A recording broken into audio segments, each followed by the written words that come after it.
이미 1940년대 들어서 일본은 패망, 그 패망이 눈앞에 점점 다가오고 있었죠. 자, 이러면서 세계 열강들이 준비를 합니다. 마치 1차 세계대전이 끝났을 때 파리 강화회의에 모여가지고 전후 질서를 논의하듯이 이제 이 2차 세계대전이 끝나가니까 이제 그 전후 질서에 대해서 이야기를 하는 거예요. 자, 그러면서 열렸던 그 대표적인 회의가 뭐였냐면요. 카얄포라는 게 있습니다. 먼저 카이로 회담. 이집트 이 카이로에서 회담이 열렸는데 놀랍게도 여기에서 우리의 독립이 약속이 됩니다. 우리의 독립이 약속이 됩니다. 왜 광복도 되기 전에 이 카이로 이집트 회담에서 미국, 영국, 중국 수뇌부가 모인 이 회의에서 정말 놀랍게도 여러분들 그 당시에 식민지도 많았거든요. 그 어떤 식민지도 아닌 우리나라 이름만, 코리아만 독립이 약속됩니다. 그 중요한 국제회의에서 우리나라만 한국만 아주 특수한 조항으로 들어가 있어요. 여러분들 이게 뭘 의미하는 거냐면 싸웠기 때문에 그런 거예요. 싸웠기 때문에 우리가 있음을, 우리가 존재하고 있음을, 우리가 살아있음을 끊임없이 이 세계에 알렸기 때문에 그 많은 청춘들이, 그 많은 사람들이 자신의 재산과 자신의 모든 것을 내놓으면서 싸웠기 때문에 코리아라고 하는 존재를 알고 있었던 것이죠. 그래서 유일하게 정말 이 카이로 회담에서 유일하게 우리나라만 독립 약속이 명문화됩니다. 이런 결과를 좀 아시고 여러분들이 그런 질문을 좀 하셔야 되지 않을까라는 생각이 드네요. 좋습니다. 이 카이로에서 독립이 약속됐고요. 그 다음에 이제 이게 43년도고 45년도에 이제 얄타 회담이 또 열려요. 이 얄타 회담에서는 이 2차 세계 대전에서 이 소련이 참전하기로 결정이 내려졌던 그런 회의들이 이루어지고 있습니다. 그런 배경들이 지금 여기 지금 들어가고 있다는 이야기죠. 바로 이런 어떤 그 영향들 속에서 이제 1945년 광복은 맞이하게 되는 것입니다. 그러면 이렇게 외국인들이 있다면 그 내국인들, 우리 국민들, 해외에서 어떤 활동을 하고 있었을까? 이건 이제 배웠어요, 여러분들. 조선 건국, 여러분들 조선 건국 동맹 배웠죠? 조선 건국 동맹이라는 조직이 있더라. 이 조직은 누구에 의해서 운영되고 있었죠? 네, 맞습니다. 바로 여운형. 저번 시간에 배웠던 내용들을 지금 다시 한번 복습을 하고 있는 겁니다. 국내에 있었던 조직이었죠. 그 다음에 이제 그 충칭에 있었던 조직이 있습니다. 네, 바로 대한민국 임시정부가 있겠습니다. 대한민국 임시정부가 있겠습니다. 그죠? 자, 이 대한민국 임시정부는 뭐 김구에 의해서 운영되고 있는 어떤 그런 모습들. 자, 이렇게 활동하고 있는 과정에서 우리가 드디어 광복이 됐습니다. 1945년 광복. 그러나 이 1945년 광복은 무엇과 함께 왔냐면 바로 분단과 함께 오게 됩니다. 이게 비극이죠. 우리의 광복이 이 분단과 함께 오게 되었다는 이 비극. 보세요, 여러분들. 이 모습이 지금까지 이어지고 있잖아요. 첫 번째 단추가 잘못 끼워지니까 아직까지도 그 매듭을 못 짓고 있는 겁니다. 얼마나 아파요. 그 이유는 뭐였냐면 방금 설명드렸던 그 내용이에요. 이 북쪽에는 누가 들어옵니까? 소련군이 들어오고요. 그리고 남쪽에는 누가 들어오죠, 여러분들? 미국이 들어옵니다. 그러니까 이들은 우리나라를 해방시키려는 형태로 들어온 게 아니고요. 점령하기 위해 들어온 거예요. 일본이 갑자기 패망하다 보니까 그 일본이 지금 점령하고 있었던 식민지 조선을 점령하기 위해서 일본을 쫓아내기 위해서 들어온다는 이야기죠. 그 점령군 형태로 들어와요. 들어오면서 자연스럽게 바로 이 38도선을 중심으로 해서 이것도 여러분들 그냥 자기들끼리 모여가지고 그냥 선을 쭉 그어요. 이거 선 그어지는데 얼마 안 걸려요. 몇 분 안 걸려요, 여러분들. 와, 우리의 이 한반도의 운명이 이렇게 결정이 되었습니다, 여러분들. 이러면서 소련과 미국이 주둔하게 되면서 분단, 실질적 분단은 아니지만, 이 당시까지는 이게 이렇게 갈 거라고 생각하는 사람 많이 없었을 거예요. 그죠? 하지만 어쨌건 간에 이게 분단 형태로 지금 들어오고 있더라라는 겁니다. 자, 이렇게 되다 보니까 이런 상황이 흘러가다 보니까 지금 국내에서 활동하고 있었던 이 조선 건국 동맹이 광복되자마자 재빠르게 움직여요. 빨리 움직일 필요가 있겠다라고 해가지고 만들어진 조직이 있습니다. 그 조직이 뭐냐면 우리 앞에 배웠죠? 조선 건국 준비위원회. 줄여서 뭐라고 한다 그랬죠? 예, 건준이다.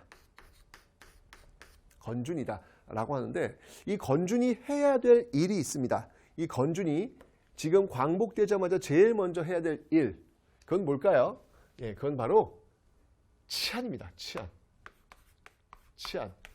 너무 중요하죠. 왜냐하면 이게 지금 갑자기 일본이 지금 패망했기 때문에 권력이 지금 공백 상태가 되는 거예요. 그러면 여러분 권력이 공백 상태가 되면 어떤 일이 벌어지겠어요? 뭐 약탈과 뭐 폭력과 방화와 이런 것들이 벌어질 수 있잖아요. 무정부니까 아직 지금 미군이 지금 들어오기 전이란 말이에요. 지금 아직 그 8월 15일부터 9월 약 한 달쯤 안 되겠지만 그 사이 동안에 지금 무정부 상태니까 이런 과정에서 치안을 유지하는 게 정말 중요했겠죠. 이 건국준비위원회는 여러분들 좌우 합작의 형태를 취하고 있더라라고 하는 것도 하나 기억을 좀 해놓으시면 되겠습니다. 이 건준이 지금 미국이 지금 점령군 형태로 들어온다고 하니까 이게 뭔가 좀 유리한 고지를 형성해야 되겠다. 왜냐하면 미국이 들어와가지고 어떤 요구를 할지 모른다는 생각이 들어서 바로 그냥 나라를 선포해버려요. 행정부를 선포해버려요. 그 행정부의 이름이 뭐였냐면 바로 조선인민공화국. 조선인민공화국을 선포하게 됩니다. 그리고 지방은 여러분들 인민위원회. 네. 지방에는 인민위원회를 구성해서 이 중앙과 지방을 장악해 나가는 어떤 그런 모습들이 있었죠. 그런데 미국이 들어오면서 어떻게 하냐면 일체 미군정 이외의 모든 행정조직은 인정하지 않겠다라고 하면서 조선인민공화국 당연히 부정하고요. 인민위원회 당연히 부정하고요. 그리고 여러분들 또 하나의 정부가 있잖아요. 우리 일제강점기 3.1운동의 결과로 만들었던 바로 그 정부, 대한민국 임시정부. 대한민국 임시정부조차도 부정을 합니다. 와우. 이게 지금 일이 지금 꼬이기 시작했어요. 지금 여러분들. 대한민국 임시정부가 어떤 조직인데, 그죠? 일제강점기 동안 그 8년여 그 대장정을 거치면서 충칭까지 와서 정말 그 한국 광복군을 만들고 우리나라에 그 들어오기 위해서 노력했던 그런 정부인데 그 정부마저도 지금 인정되고 있지 않는 거예요. 그래서 여러분들 백범 김구가 우리나라에 못 들어와요. 충칭해서 못 들어와요. 아니 8월 달에 광복됐으면 바로 들어와야 될 거 아니야. 못 들어와요. 몇 달간 걸려요. 왜? 미군정에서 대한민국 임시정부 주석 김구는 못 들어온다는 거예요. 결국 그 협상이 안 돼가지고 백범 김구는 개인 자격으로 그냥 들어옵니다. 와우. 대한민국 임시정부 주석 김구가 아닌 그냥 개인 김구로 들어오는. 이때부터 이게 지금 뭔가 이상하다, 느낌이 좀 안 좋다라고 하는 어떤 생각들을 아마 여러분들은 가지시게 될 겁니다. 어쨌건 바로 이게 미군정의 어떤 그런 모습들. 게다가 미군은요, 여러분들 일단 지금 이제 안정을 빨리 취해야 될 거 아니야. 그러니까 미군이 어떻게 했냐면 메가더 포고문을 통해 가지고 메가더가 당시 통치하고 있었으니까 일제 강점기 동안 그 일본을 위해서 일했던 그 공무원들이 있을 거 아니에요. 일본에 부역했던 사람들, 그런 사람들을 don't touch 하라 그래요. 건드리지 말라 그래요. 이런 문제들이 발생하는 과정에서 자, 이제 우리 문제는 어디로 넘어가냐면 외국으로 넘어가는 거예요. 이제 이 외국 세력들, 이 모스크바 3국 외상회의가 열리게 됩니다. 바로 미국과 소련, 그리고 영국 이 3개국이 모여가지고 회의를 하게 됩니다. 3개국이란 바로 미, 소, 그 다음에 영국을 의미합니다. 자, 여기서 이제 굉장히 중요한 게 결정돼요. 이 광복 이후의 어떤 결정적 장면이라고 볼 수 있는 게 바로 이 모스크바 3국 외상회의가 되겠습니다. 뭐가 결정되냐면 먼저 임시정부를 수립한다. 여기서 임시정부를 수립한다. 두 번째, 신탁 통치하겠다. 신탁 통치하겠다. 세 번째, 이 문제를 좀 더 진지하게 논의하기 위해서 미소 공동위원회를 열겠다. 이런 것들이 결정이 돼요. 자, 하나씩 볼게요. 자, 먼저 이 모스크바 3국 외상회의에서 결정된 게 임시정부. 일단 임시정부 수립하겠다는 게 논의가 됩니다. 조선인들이 운영하는 임시정부 수립. 근데 그냥 해주는 게 아니에요. 일정 기간 신탁 통치를 하겠다는 거예요. 임시정부가 수립되더라도 일단 어떤 결정권은 이 신탁 통치 국가, 신탁을 하는 그런 나라들이 갖고 있겠다라는 겁니다. 이 신탁 통치 국가에는 이제 이 한 나라 더 추가됩니다. 바로 중국. 이렇게 추가되는 거예요. 이런 나라들에 의해서 우리가 통치되는 것이죠. 아직까지는. 자, 이러니까 근데 사실 맨 처음에 여러분 이 모스크바 3국 외상회의가 알려졌을 때는 이 사실밖에 안 알려졌어요. 신탁 통치밖에. 이러다 보니까 그러니까 이게 오보죠. 당시 그 동아일보의 오보라고 이야기를 하고 있는데 동아일보에서 이게 왜 오보였는지 이게 아마 의도적 오보인지는 정확히 모르겠어요. 어쨌든 오보입니다. 근데 이것만 나오니까 이거 누가 찬성하겠어요? 아니 지금 우리 광복되는데 신탁 통치 또 한다고? 그럼 이거 광복이야? 어디 이거 광복이야? 다른 나라가 우리가 통치한다는데 이게 말이 돼? 당연히 반대하겠죠. 그래서 그 당시에 좌우 모두 반대합니다. 그런데 이 좌익 세력들이 알아보니까 뭐야 모스크바 3국 외상회의에서 이것만 있는 게 아니었어.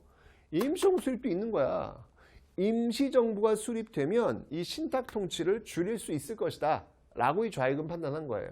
임시정부만 수립되면 일단 우리가 주도하면서 이 신탁 통치 기간을 줄일 수 있겠다 라는 생각이 들어서 이 좌익 진영은 여러분들 이 좌익 진영은 바로 이 임시정부 수립 여기에 방점을 찍고요. 여기에 방점을 찍고 이 좌익 진영은 어떤 입장을 가냐면 찬성의 입장. 그러니까 모스크바 3국 외상회의의 총체적 지지. 지지의 입장을 보이게 됩니다. 반면에 이 우익 세력은 여러분들 이 신탁 통치 여기에 집중해 가지고요. 여기에 집중해서 있을 수 없다. 어떠한 경우도 이 신탁 통치는 말이 안 된다 라고 해가지고 여기서 이제 여기서는 결사 반대예요. 여기서는 결사 반대. 자, 이렇게 좌와 우의 입장이 바뀌면서 어떤 일이 벌어지냐면 이 좌와 우의 엄청난 대립이 벌어지게 되더라 라고 하는 것입니다. 좌우 대립이 굉장히 심화되는 어떤 그런 모습이 보여지게 되는 거예요. 이 좌에 해당하는 그 대표적인 인물을 한번 좀 들어봐라 라고 한다면 당시에 그 조선공산당 출신이죠. 바로 박헌영 이런 인물이 있고요. 그 다음에 이 반대쪽에 앞장섰던 인물을 한번 좀 들어봐라 라고 한다면 네, 바로 우익 진영에서 이승만과 그 다음에 김구를 들 수 있겠습니다. 이런 인물들이 지금 중심이 되어가지고 이 좌우의 대립이 엄청나게 벌어지는 거예요. 자, 문제는 뭐냐면 이 좌우 대립의 과정 속에서 우리는 굉장히 갈등의 골이 심해진 어떤 그런 모습들. 이거 여러분들 이 씨앗이 굉장히 안 좋은 씨앗이에요. 이 씨앗이 결국 나중에 여러분들 전쟁, 동족 상전의 비극 전쟁으로까지 연결될 거기 때문에 굉장히 불안한 조짐이에요. 근데 또 하나 있어요. 또 하나의 문제점이 뭐냐면 이 좌우 대립이 확산되는 그 과정 속에서 우리가 광복되자마자 처단해야 될 그 친일파들이 광복되고 나서 지금 처단이 안 됐잖아요. 그들은 아마 광복되었을 때 우리는 죽었다라고 생각을 했을 거예요. 그런데 메가더 포고문에 의해서 일단 살아났고요. 그들이 이 좌우 대립 속에서 어디로 스며드냐면 바로 스르르르 이 우익 세력으로 대부분 스며들게 됩니다. 이 우익 세력으로 대부분 스며들면서 그들이 처단돼야 될 그들이 바로 이 좌익 세력들을 때려잡는 반공투사로 서서히 변신을 시도합니다. 여기서 정말 비극이 시작되는 거예요.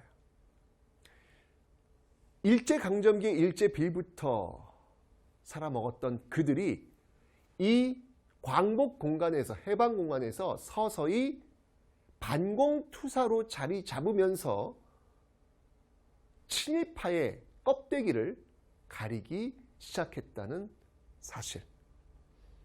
이게 더 아픈 것 같아요. 저는. 이게 더 아픈 것 같아요. 어쨌건 이 좌우 대립은 바로 그러한 어떤 문제점들을 지금 노출시키고 있더라. 그러나 어쨌건 이 모스크바 3국 외상회의 이들이 지금 우리를 광복시켰기 때문에 이들의 타임테이블대로 움직일 수밖에 없겠죠. 그래서 이 모스크바 3국 외상회의에서 지금 여러분들 이 미소공동위원회를 열기로 했잖아요. 네, 그래서 열립니다.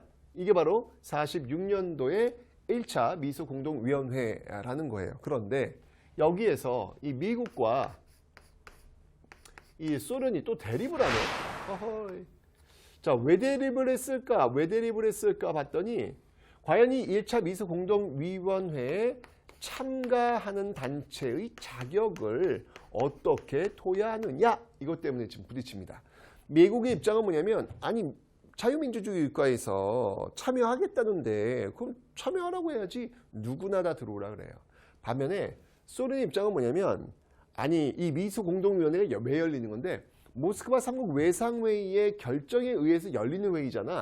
그런데 모스크바 3국 외상회의를 부정하는 세력이 여기에 들어온 게 말이 돼? 논리적 모순이지 들어오면 안 돼 라고 이야기를 하는 거예요. 이러면서 부딪히는 거예요. 누구나 들어와라. 모스크바 3국 외상회의 지지하는 세력만 들어와라. 아니 모스크바 3국 외상회의 지지하는 세력은 누구야? 지금 좌익이잖아. 그러니까 소련은 좌익이 들어오기를 원하는 것이고 미국은 지금 우익단체는 굉장히 많단 말이에요. 인원수도 많고. 그러면 이들이 여기 들어오면 미국의 입장은 더욱더 수월해진다는 이야기죠. 즉 미국은 우익으로 채워졌으면 좋겠고 소련은 좌익으로만 채워졌으면 좋겠고 이 서로의 어떤 이익이 충돌하게 되는 거예요. 결국 합의를 보지 못해요. 그래서 휴회됩니다. 휴회됩니다. 자, 그런데 이때 여러분들 정치인 이승만이 정읍에 가서 뭐라고 발언하냐면 일단 그러면 남한만이라도 정부를 빨리 수립해서 바로 저 소련을 북쪽에 있는 소련을 격퇴시키자라는 주장을 바로 이 이승만이 합니다. 자, 이 말은 그럼 무슨 말이냐면 여러분들 이렇게 연결될 수 있죠. 아니 지금 남한만 정부 수립을 먼저 해? 그러면 북한도 정부가 수립될 수 있다는 얘기야? 그러면 우리 분단이야? 비록 지금 광복되면서 남과 북의 미군정과 소련이 지금 들어와 있지만 그래도 많은 사람들이 우리나라가 분단으로 갈 거라고는 생각하진 않았어요. 그런데 이 이승만의 정읍 발언을 통해서 야 이거 자칫하면 우리 분단되겠는데? 라는 그 위기의식이 더욱더 고조가 되는 거예요. 더욱더 고조가 되니까 야 이건 아니지. 이건 막아야지. 우리가 이렇게 좌와 우로 나눠서 싸우면 안 되겠다. 야. 이러다가 진짜 분단되겠다. 라는 위기의식 속에서 전개된 운동이 있으니 그 운동이 바로 이 좌우 합작 운동이다. 라는 겁니다. 중요해요 여러분들. 자, 이 좌우 합작 운동을 이끌었던 인물은 누구였냐면요. 네, 앞에서 제가 이야기했죠. 예, 바로 여운형. 네, 여운형. 그리고 김규식. 여운형이 좌라면 김규식은 우. 근데 이게 좌와 우가 이렇게 막 기울어져 있는 건 아니고요.